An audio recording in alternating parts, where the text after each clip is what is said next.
Haleluya Tuhan. Terima kasih. Seperti lagu ini ya Tuhan. Kau ada di penolongku. Kau di atas segalanya ya. Yesus. Amin Tuhan. Kami tak dapat berbuat apa-apa ya Tuhan. Di luar Engkau kami tidak apa-apa ya Yesus. Karena itu Tuhan, selalulah bersama kami ya Tuhan. Bimbing kami dengan tangan kanan ya Tuhan, sehingga kami kuat dalam menghadapi masalah-masalah dalam kehidupan kami ya Tuhan. Tuhan, sudahlah kita menggunakan firman-Mu ya Tuhan. Pakai hamba-Mu menjadi saluran hayat-Mu ya Tuhan. Hayat yang meluap, sehingga anak-anak-Mu yang di sini menerima hayat yang baru ya Tuhan. Dan Kau Kudus bekerja, Kau bekerja mengubah kehidupan semua anak-anak dengan firman-Mu ya Tuhan. Ketika kami pulang, kami berubah semuanya Tuhan. Kami berubah ya Tuhan, menjadi ciptaan-Mu yang baru ya Tuhan. Terima kasih ya Tuhan. Berkata-katalah ya Tuhan, pakai lidah bibir hamba-Mu yang indah ini untuk mengatakan isi hati-Mu ya Tuhan. Bukan aku yang berbicara, tapi Engkau ya Tuhan. Terima kasih ya Tuhan. Terima kasih Bapak. Terima kasih. Berkata-katalah ya Tuhan. Dalam nama Tuhan Yesus kami berdoa dan mengucap syukur. Dan yang siap diberkati, mari sama-sama katakan amin. Silakan duduk. Shalom. Shalom. Terima kasih teman-teman kepada Bapak Gembala Abraham yang sudah berkenan memberikan saya kesempatan untuk sharing firman pada sore hari ini. Sore hari ini saya akan sharing firman ciptaan baru. Ciptaan baru berarti ada yang lama, kalau ada yang baru. Tahu saudara? Amin. Dan kita ambil di 2 Korintus 5 ayat 17. Nah, mari kita baca sama-sama. 2, 3. Jadi siapa yang ada dalam Kristus, dia adalah ciptaan baru. Yang lama sudah berlalu, sesungguhnya yang baru sudah datang. Jadi syarat untuk menjadi ciptaan baru adalah di dalam Kristus. Dan jika kita sudah menjadi ciptaan baru, maka yang lama sudah berlalu dan yang baru sudah datang. Apa artinya sesuatu? Arti, jadi ada 2 kata-kata di dalam Kristus, ciptaan baru, dan yang lama sudah berlalu, yang baru sudah datang. Nah, apa arti di dalam Kristus? Yang pertama, tidak ada penghukuman. Karena Kristus telah mati di salib untuk menebus dosa-dosa kita. Jadi kita tidak usah dihukum lagi, kita bebas dari segala dosa. Yang kedua, satu tubuh, masing-masing sebagai anggota. Kita adalah satu tubuh di dalam Kristus. Ya. Tubuh itu semua anggotanya berguna. Bukan hanya mata, bukan hanya tangan, bukan hanya kaki, tapi semuanya ada gunanya, saudara-saudara. Bahkan kelingking ini ada gunanya. Untuk membersihkan telinga. Itu nggak mungkin kita membersihkan telinga pakai ini ya, nggak mungkin. Dan semuanya ada gunanya. Nah, biasa ini karena doktrin-doktrin yang berbeda. Satu tubuh Kristus ini saling bermusuhan atau bersaing. Ini nggak betul.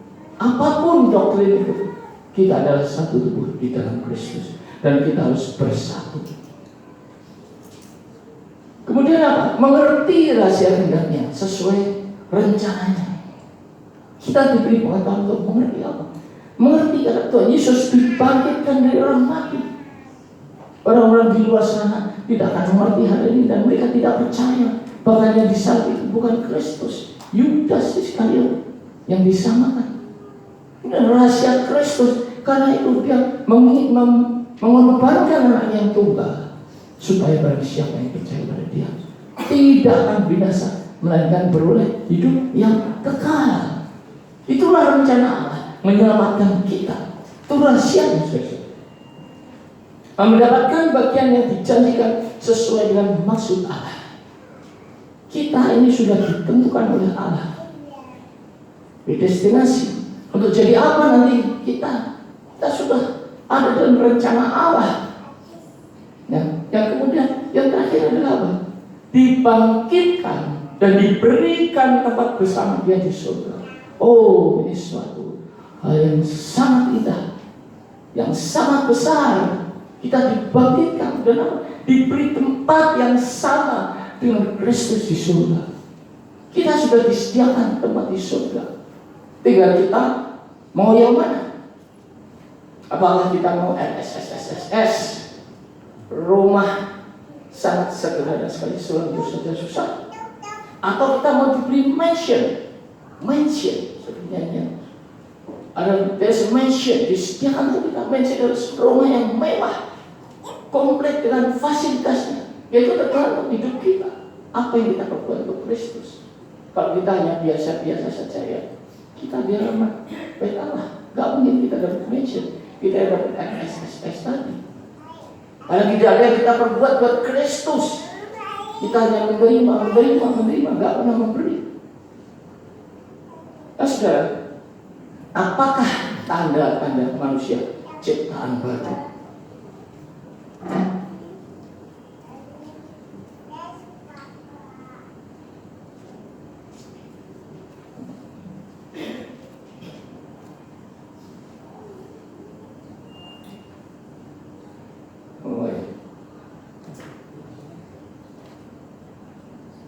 Nah, sebelumnya, apa yang dimaksud dengan ciptaan baru?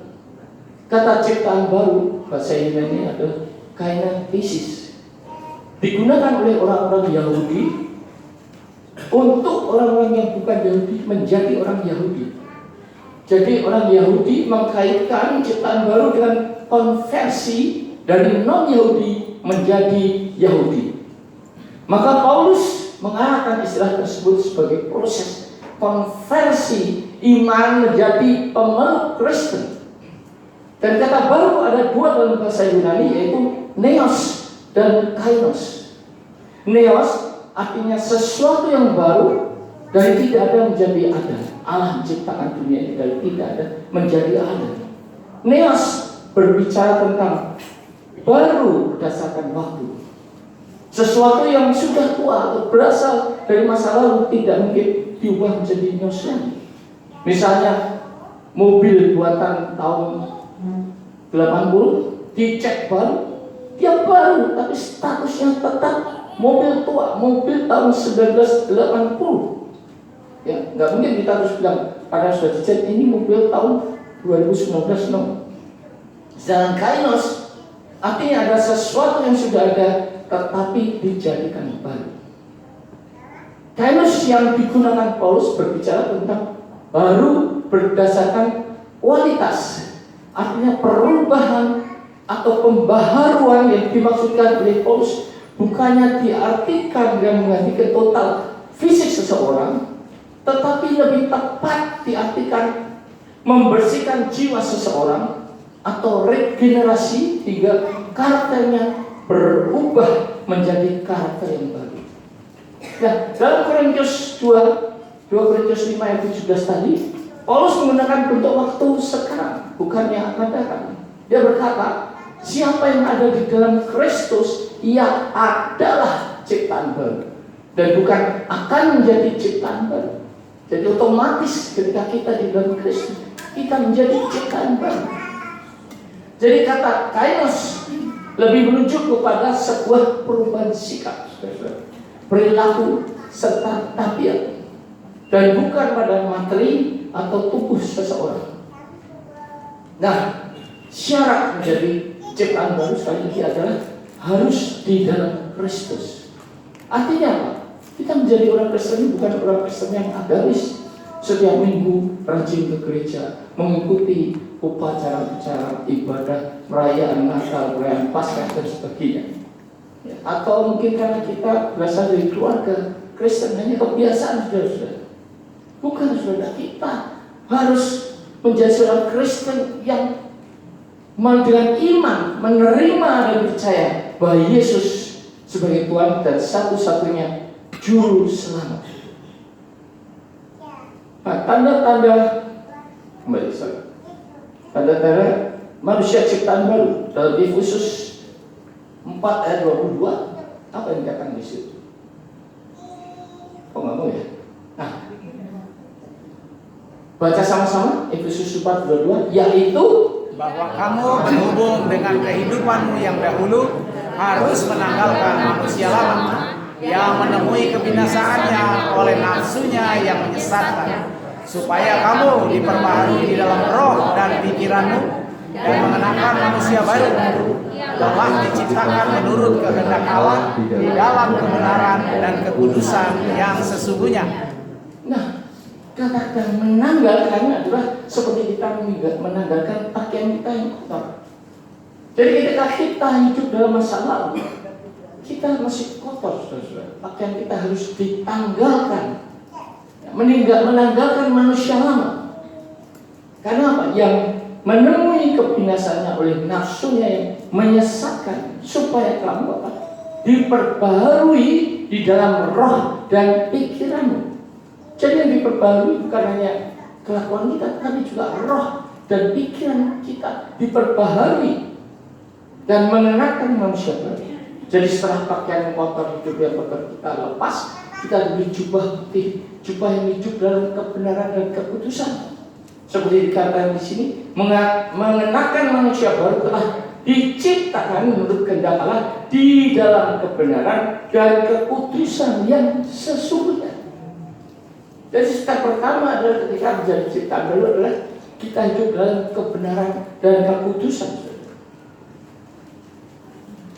Dan selanjutnya Kolose 3:10 berkata, baca sama-sama, dan telah mengenakan manusia terus diperbaharui untuk memperoleh pengetahuan yang benar menurut gambar kaliknya. Ya, perhatikan, terus menerus diperbaharui. Jadi lahir baru itu bukan hanya sekali, tapi terus menerus setiap kali. Ketika kita mau tidur, kita memikirkan, mengevaluasi apa tindakan kita hari ini, apa yang tidak berkenan kepada Tuhan, menghakimi orang lain, mulut kita merasani orang lain, ya, atau pikiran kita yang jahat. Ini harus diperbarui terus menerus. Sebelum tidur kita evaluasi semuanya, kita minta kepada Tuhan agar merubah ini semuanya, dan besok tidak melakukannya lagi. Dan ketika besok melakukan lagi, kita mawas diri lagi, kita perbarui lagi terus menerus. Di situ dikatakan, bukan hanya sekali. Nah, 1 Yohanes 3 ayat 9 berkata, setiap orang Yang lahir dari Allah tidak berbuat dosa lagi, sebab benih ilahi tetap ada dalam dia, dan dia tidak dapat berbuat dosa karena dia lahir dari Allah. Saya tanya, orang yang lahir baru mesti bisa berbuat dosa? Bisa? Bisa. Jadi ayat ini artinya apa? Setiap orang yang lahir dari Allah, berarti apa? Allah yang lahir dari Allah adalah roh, bukan jasmani. Yang lahir dari ibu adalah jasmani, anak jasmani, tapi Allah melahirkan dari roh. Tidak berbuat dosa lagi, sebab benih ilahi tetap ada di dalam dia. Benih ilahi itu apa? Roh Kudus. Dan ia tidak dapat berbuat dosa karena ia lahir dari Allah. Jadi apakah kita masih berpegang bahwa ketika kita lahir dari Allah dan ketika benih ilahi ada di dalam kita, kita masih berbuat dosa lagi? Ini adalah dalam bahasa Inggris ada tenses, ada bentuk waktunya. Ya. Kalau bahasa Indonesia nggak tahu, dulu sekarang hampir sama. Tapi di sini dikatakan, whosoever is born of God does not commit sin. For his seed remaineth in him, and he cannot sin because he is born of God. Kata-kata is born adalah present tense, hari ini. Jadi siapa saja yang dilahirkan Allah hari ini tidak akan berbuat dosa. Artinya setiap hari kita dilahirkan oleh Allah. Jadi bukan lahir baru itu bukannya sekali, saudara. Seperti tadi kan dikatakan harus diperbarui terus menerus. Jadi tidak hanya sekali saja terus nanti lupa. Setiap hari, saudara. Setiap hari dilahirkan oleh Allah. Berarti roh dan pikiran kita harus diperbarui setiap hari. Karena itu kita nggak bisa berbuat dosa. Nah, karena di Yeskiel 47 ayat 1 dan 5, air yang mengalir dari bawah bait Allah itu adalah lambang dari Roh Kudus, ya, pembawa kita masuk lebih dalam. Setelah 1000 hasta, air itu sampai di pergelan di mata kaki. Kemudian 1000 hasta lagi menjadi di atas lutut, dan 1000 hasta lagi sampai di pinggang, 1000 hasta lagi sampai di leher. Apa artinya, saudara?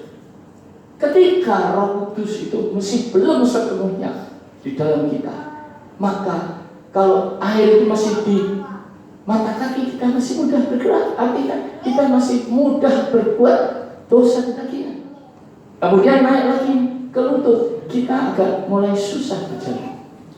Nah, kemudian ketika sampai di pinggang, itu ada satu keseimbangan antara hidup kedagingan kita dengan pimpinan Roh Kudus. Tapi ketika air itu sampai di leher, dikatakan apa? Harus berenang. Jadi yang dulunya berjalan, sekarang harus berenang. Jadi ada perubahan dalam cara berjalan. Arti rohani ini adalah ada perubahan dalam tingkah laku kita. Kerohanian kita berubah. Kita nggak bisa apa-apa karena Roh Kudus sudah sepenuhnya di dalam hidup kita dan diri kita. Karena itu kekudusan itu adalah milik Allah. Kita nggak mungkin berbuat kudus, tetapi Roh Kudus yang memampukan kita. Ingat, Roh Kudus yang memampukan kita untuk dapat berbuat kudus. Ya. Jadi selama Roh Kudus itu belum sepenuhnya di dalam diri kita, kita masih berbuat dosa. Saudara, ini adalah salib Kristus. Artinya apa? Dosa-dosa dan hidup kedagingan kita disalibkan bersama Kristus. Itulah arti salib. Kita menyalibkan semua dosa-dosa kita bersama Kristus. Dan ketika Kristus mati, kita juga mati. Jiwa pikiran kita mati. Dan ketika Kristus dibangkitkan, kita diberi roh yang baru lagi, roh hayat yang baru, sehingga kita menjadi hidup yang baru lagi. Nah, ada tingkatan dalam ciptaan baru, saudara. Yang pertama adalah hidup berubah menjadi baru, benar dan kudus. Tadi yang diuraikan dia adalah supaya diperbarui, supaya kita hidup dalam kebenaran dan kekudusan. Level kedua adalah hidup dalam iman.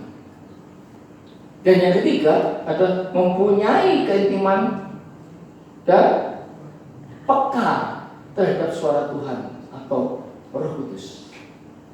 Mari kita bahas hidupnya berubah menjadi manusia baru. Ada di Kolose 3 ayat 5 sampai 15. Mungkin ada yang bisa membacakan, Pak Yirin, siapa tahu? Kolose 3 ayat 5 sampai 15. Kolose 3 ayat 5 sampai 15. Karena itu matikanlah dalam dirimu segala sesuatu yang duniawi, yaitu percabulan, kenajisan, hawa nafsu, nafsu jahat, dan juga keserakahan yang sama dengan penyembahan berhala. Semuanya itu mendatangkan murka Allah atas orang-orang durhaka. Dahulu kamu juga melakukan hal-hal itu ketika kamu hidup di dalamnya, tetapi sekarang buanglah semuanya ini, yaitu marah, geram, kejahatan, fitnah, dan kata-kata kotor yang keluar dari mulutmu. Jangan lagi kamu saling mendustai, karena kamu telah menanggalkan manusia lama seperti kelakuannya dan telah mengenakan manusia baru yang terus-menerus diperbarui untuk memperoleh pengetahuan yang benar menurut gambar kalibnya. Dalam hal ini tiada lagi orang Yunani atau orang Yahudi, orang bersunat atau orang tak bersunat, orang barbar atau orang Skit, budak atau orang merdeka, tetapi Kristus adalah semua dan di dalam segala sesuatu. Karena itu, sebagai orang-orang pilihan Allah yang dikuduskan dan dikasihinya, kenakanlah belas kasihan, kemurahan, kerendahan hati, kelemah lembutan, dan kesabaran. Sabarlah kamu seorang terhadap yang lain, dan ampunilah seorang akan yang lain apabila yang seorang menaruh dendam terhadap yang lain, sama seperti Tuhan telah mengampuni kamu, kamu perbuat jugalah demikian. Dan di atas semuanya itu kenakanlah kasih sebagai pengikat yang mempersatukan dan menyempurnakan. Hendaklah damai sejahtera Kristus memerintah dalam hatimu, karena untuk itulah kamu telah dipanggil menjadi satu tubuh, dan bersyukurlah. Amin. Amin. Di situ ada kata-kata, ada ayat yang menyuruh kita meninggalkan apa saja yang harus kita tinggalkan, kehidupan lama kita, dan apa yang harus kita lakukan setelah kita menjadi ciptaan baru. Ya. Nah, bagaimana manusia bisa jatuh dalam dosa?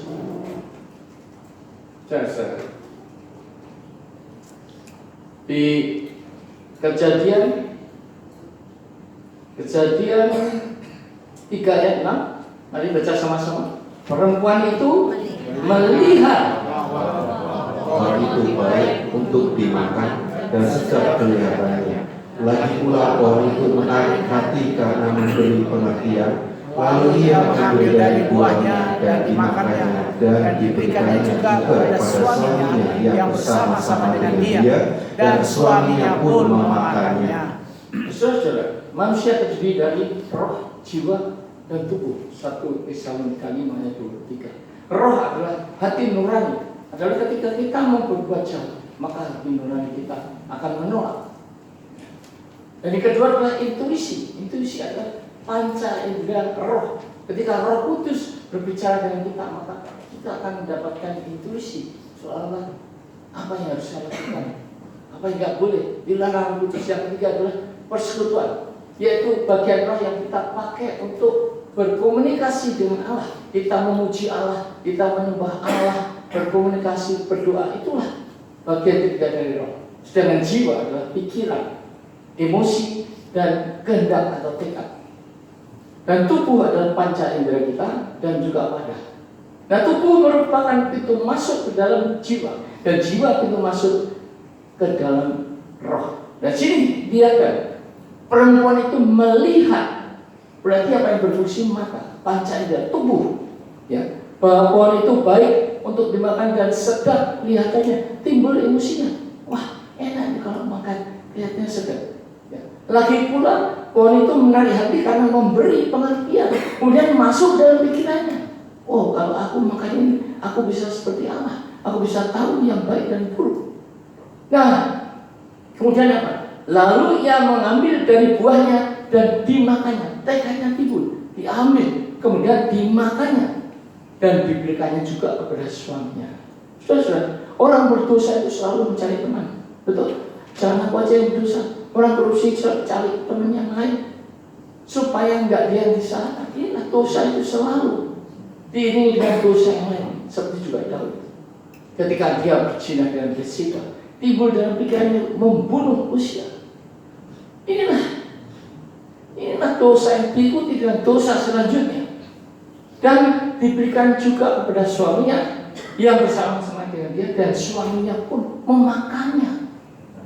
Terus Adam sebetulnya sebagai suami, sebagai kepala keluarga, dia seharusnya mengharang Hawa untuk memakan itu. Tapi seringkali suami itu kadang-kadang kalah dengan istrinya.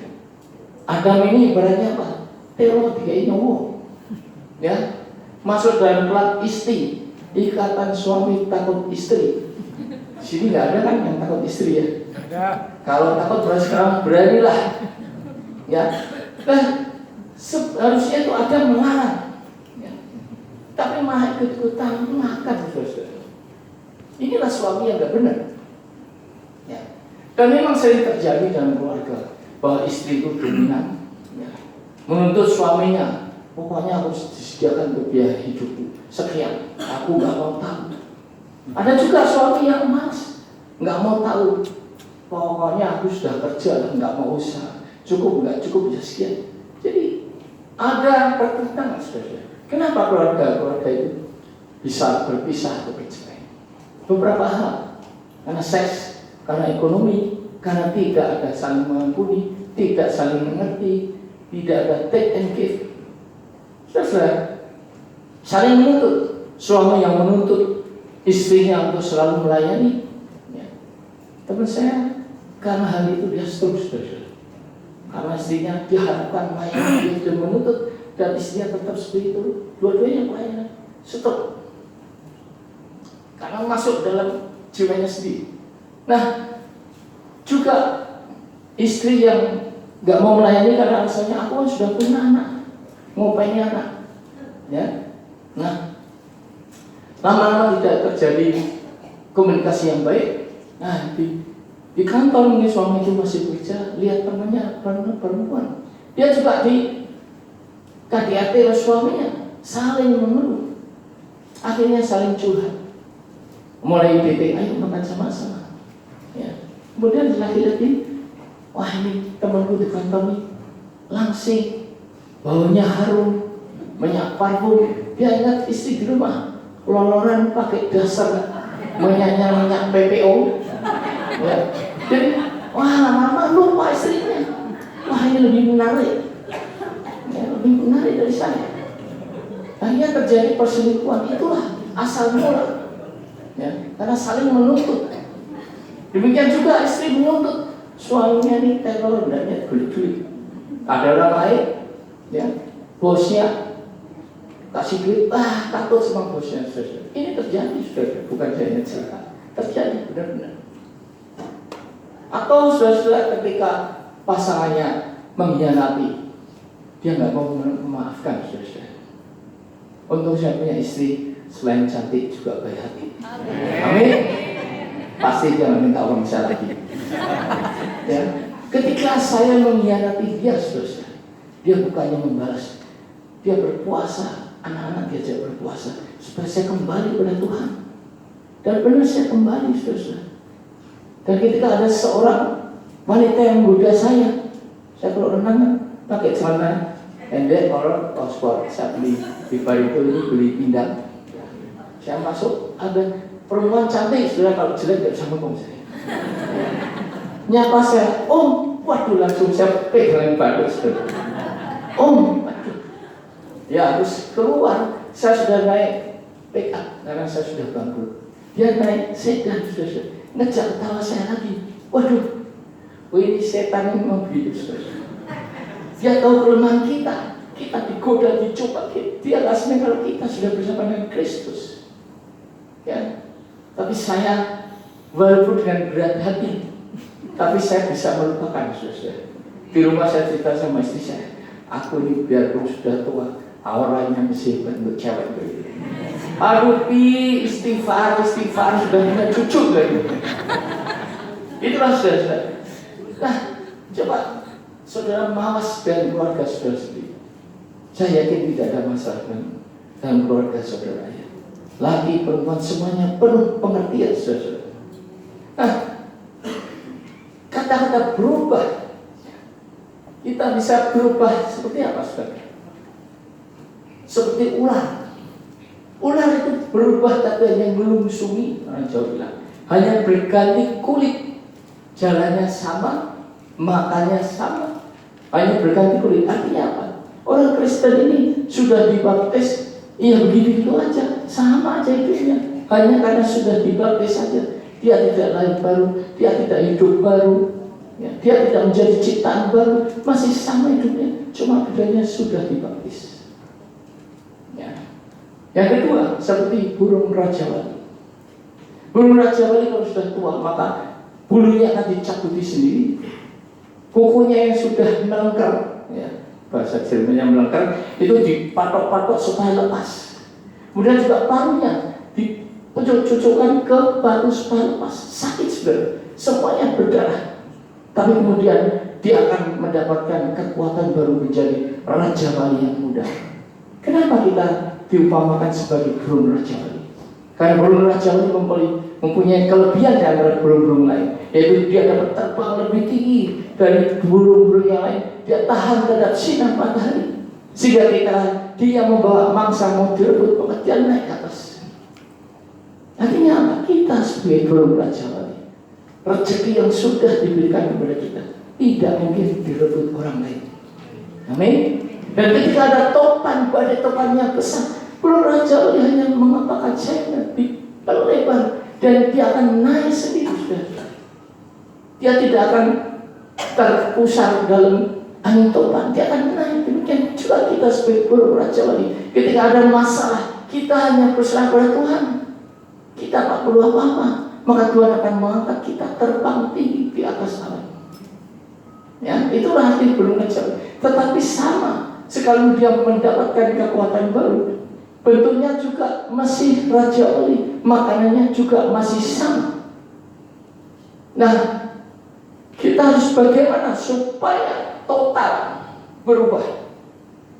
Ya, saya mungkin sudah pernah berikan di sini.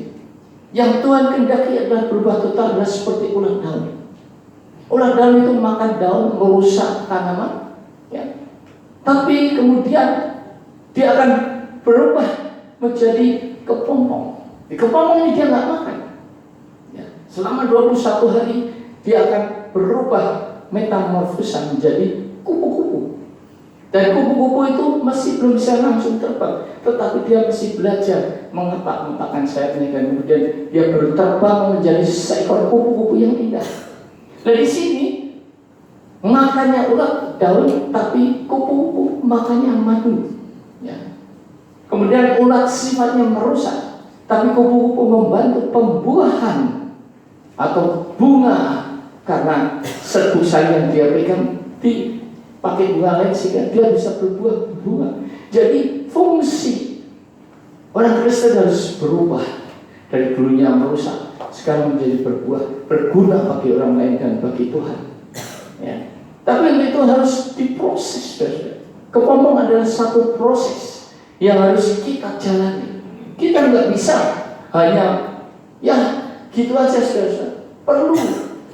Perlu pengorbanan. Ya. Nah, kepompong yang sebelumnya kita sobek karena supaya cepat jadi kupu-kupu, maka kepompong itu akan mati. Dan itu yang dilakukan oleh Abraham ketika dia menantikan Ishak selama 25 tahun. Sarah nggak sabar dan dia pikir dia sudah mati, nggak mungkin aku bisa hamil.